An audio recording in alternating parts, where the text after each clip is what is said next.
మనందరికీ ఎంతో ఇష్టమైన వినాయక చవితి వచ్చేస్తుంది కదూ! వినాయకుల వారి అనుగ్రహం పొందడానికి మనందరం మన శక్తి కొలది విధి విధములుగా ఆయనకు పూజ చేస్తుంటాం.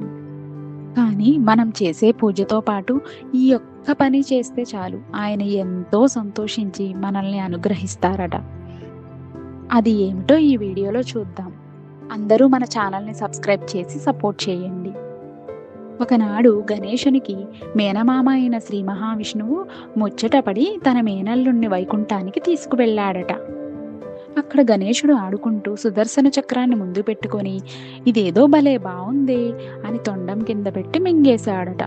అది చూసిన శ్రీహరి అరెరే, శత్రు సంహారకమైన సుదర్శన చక్రాన్ని మింగేశాడు ఈ పిల్లవాడు అని దీనిని ఇప్పుడు ఈ బాలుడి నోట్లోంచి ఎలా బయటకు తీయాలా అని ఆలోచించాడు. ఇక ఏం చెయ్యాలో అర్థం కాక గణేశుని ముందు నిలబడి ఇలా చెవులు పట్టుకొని శ్రీ మహావిష్ణువు మొట్టమొదటిసారి గుంజిళ్ళు తీయసాగాడట. అప్పుడు గణేశుడు, మావయ్య, ఏమిటి మీరు ఇలా ఇంత విచిత్రంగా కిందకి మీదకి కిందకి మీదకి ఇలా ఊగుతూ ఉన్నారు అని పకపకా నవ్వసాగాడట. ఇలా పడిపడి పకపకా నవ్వడంతో గణేశునికి పొరమారి అప్పుడు ఆ సుదర్శన చక్రం బయటకు వచ్చిందట. శ్రీ మహావిష్ణువు అంతటి వారు గణేశుని ముందు గుంజుళ్ళు తీసి ఆ చక్రాన్ని బయటకు తీయడంతో అప్పటి నుండి గణేశుని ముందు ఎవరైతే నిలబడి గుంజుళ్ళు తీస్తారో వారిని తప్పక అనుగ్రహించి కోరిన కోరికలను తీరుస్తారట.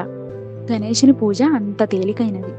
మనం నిష్కల్మషంగా కోరుకొని గణేశుని ముందు గుంజళ్ళు తీస్తే ఆయన ఎంతో సంతోషిస్తారు. ఇప్పటికీ మనం పాండిచెర్రీలో చూస్తే రోడ్డంతా అక్కడ జనమంతా గుంజుళ్ళు తీస్తూ కనబడతారట. జై బోలో గణేష్ మహారాజ్ కీ జై.